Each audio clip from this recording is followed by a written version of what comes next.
A taxidermist by profession, Nelson Stimmaker was a hobbyist hunter from Cheektowaga, New York. After his friend canceled a hunting trip, Nelson took the opportunity, packed his bags, and bought a ticket to Alaska to take his friend's place. He was met by Raymond Capossela, and they planned on hunting anything together. The two headed to Taslina Lake along the Matanuska River in Matanuska Valley. When the two men arrived, the Alaskan wilderness was on full display, almost bragging about its unsullied beauty. It was the fall, after all, and many changes were happening. The migratory animals like whales, fish, and birds were preparing to head south for the warmer, less harsh climates. The riverside mosses glowed sparkling green, while the berries ripened along the underbrush, bursting at the seams with warm colors that were distinctly autumn. Meanwhile, the bears ate ungodly amounts of food in preparation for the long winter hibernation ahead. Despite the spectacular landscape and forests teeming with wildlife, this season was not popular with tourists. The crowds were sparser, allowing anyone visiting to experience the full-blown natural state of the wilderness. For the next 2 weeks, Nelson and Raymond successfully hunted sheep, goats, and moose. They established a kill site where they could freely butcher and skin their game. However, all this was about to change. One day, while visiting their kill site, Raymond and Nelson were suddenly stopped in their tracks. They stood frozen on a tundra knoll. 75 yards ahead was a patch of alders before their kill site. A little farther ahead were more alders, timber, and the lake. Nelson and Raymond were both excited and terrified. What lay before them, roaming around the moose gut pile, was a grizzly bear fattening itself. The bear's fur was colored dark chocolate. Any farther, and Nelson and Raymond could have easily mistaken the creature as a black bear, the smaller, calmer, arguably more reasonable one. However, what gave away the creature's identity was the sheer size of the beast. They were not close enough to measure it accurately. Still, by Nelson's estimation, the bear must be around 8 feet, weighing between 600 to 700 pounds. Any given person on any given day would have just left it alone. However, Nelson wanted to hunt the bear. Perhaps it was sheer curiosity motivating Nelson to want the bear's head, a nice trophy to show his friends back home. Nevertheless, he failed to account that these creatures bared their teeth more during the fall season. Although bear hunting season had not arrived yet, Raymond agreed to Nelson's request. The two established a spot near the kill site, just beyond the alders, where they waited silently for an opportunity to take down the bear. Despite the chilly winds, a sweat bead emerged from Nelson's forehead, sliding down his cheeks, parted an uncontrollable smirk.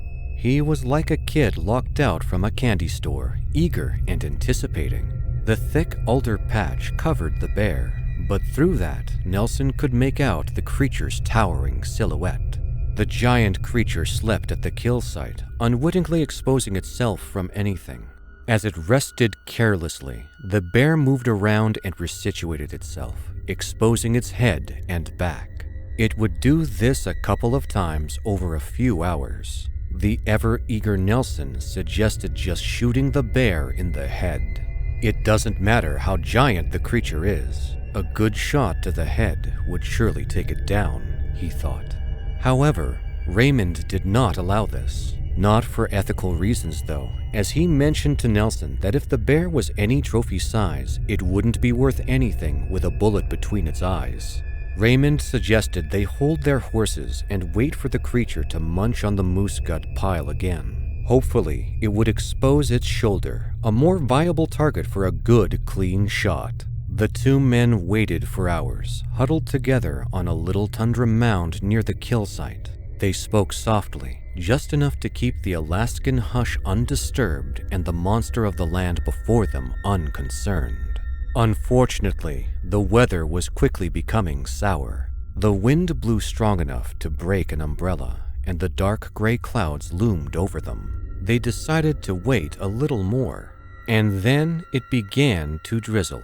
After watching the bear do absolutely nothing for a while, Raymond wanted to get their little stalking session done and to get out before the sky cooked up a storm. He tapped Nelson's shoulder and told him he'll arouse the bear to make it stand up and expose itself. During that moment of vulnerability, Nelson would shoot the creature in the shoulder. Any sane person would reckon it was a bad idea. However, the bad weather, the chilly wind, and the few hours of silence in the Alaskan wilderness were enough for impatience to rear its ugly head. Raymond didn't want to spend a few days there. The annoyed guide got up and ran in the opposite direction of the wind. At 75 to 100 yards from the bear, Raymond stood straight, threw his hands up, and made random noises. It was like a dog or a pig. Probably a mixture of both. Nelson's hands remained steady. He watched and calculated, waiting for a moment to strike. However, there was only silence. The bear might have snuck out already, or it was just deaf.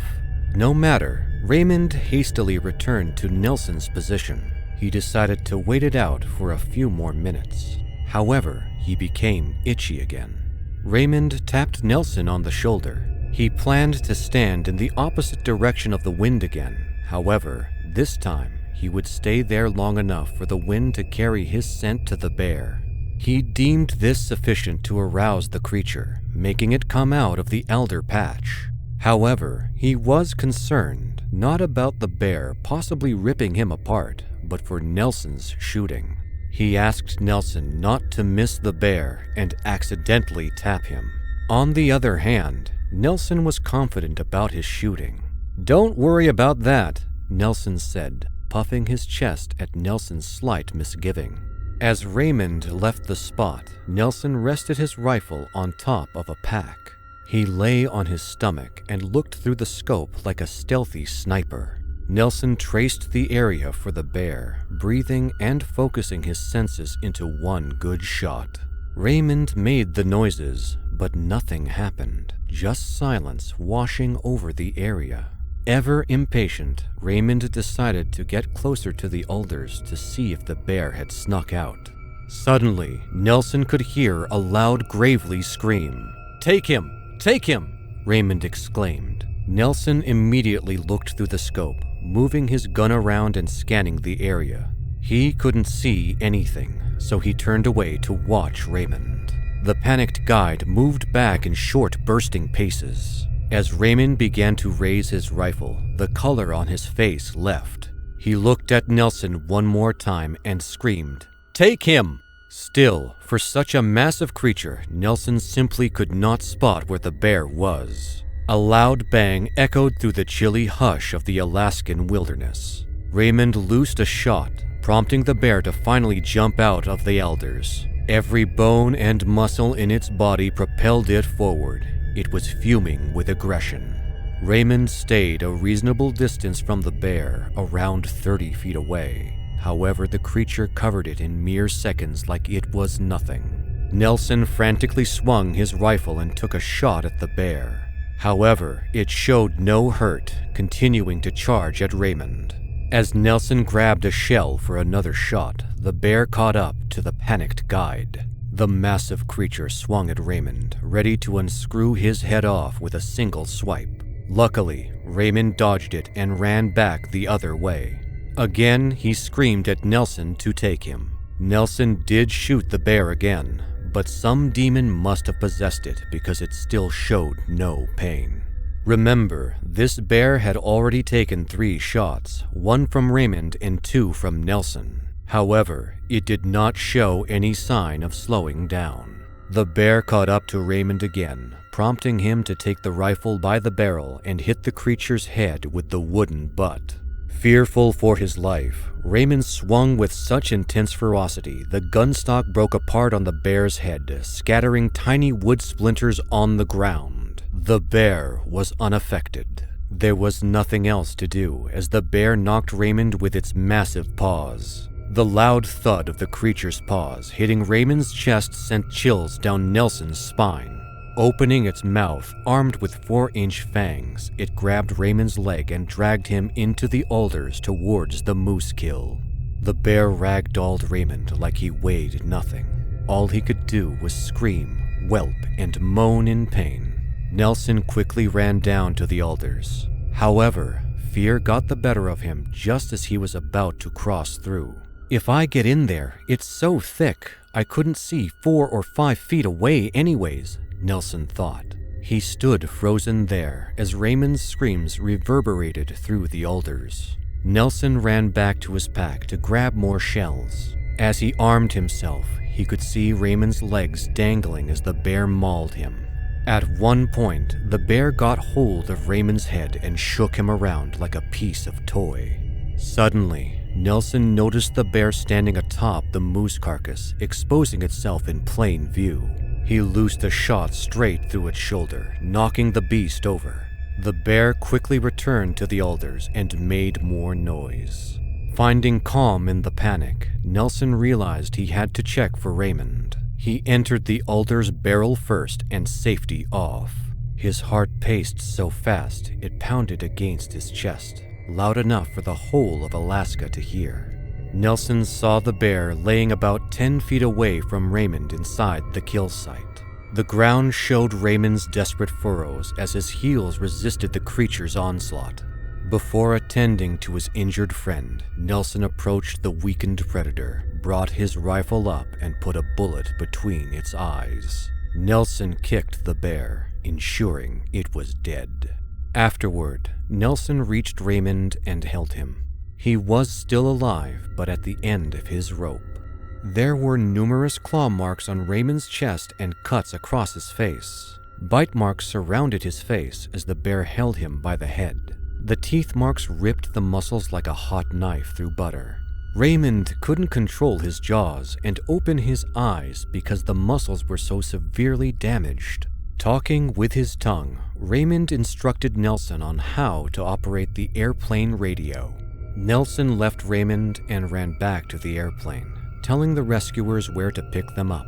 He met the rescuers by the runway and urged them to fly to Raymond instead. When they reached him, Raymond was turning blue and stiff. The paramedic pronounced him dead a few moments later. Soon, Raymond's body was brought onto the helicopter and sent to Glen Allen for autopsy. After the procedure, they discovered Raymond's ribs were caved in, snapping along the sides like an old biscuit as the bear's immense weight loaded on top of him. The sharp edges of the broken bones penetrated his lungs and heart, effectively killing him. Unfortunately, Raymond left behind a wife. Nelson stayed in Alaska, trying to do as much as possible for the widowed woman after the terrible incident. Although the two men engaged in hunting outside of bear season, Nelson wasn't charged with anything. All Nelson could do was apologize to Raymond's wife and deeply regret the incident. Although tragic, the incident could have been prevented had the two men more respected the bear's space. Unfortunately, this is precisely what happens when people forget who the real beasts in nature are and just how quickly they can take you to your final affliction.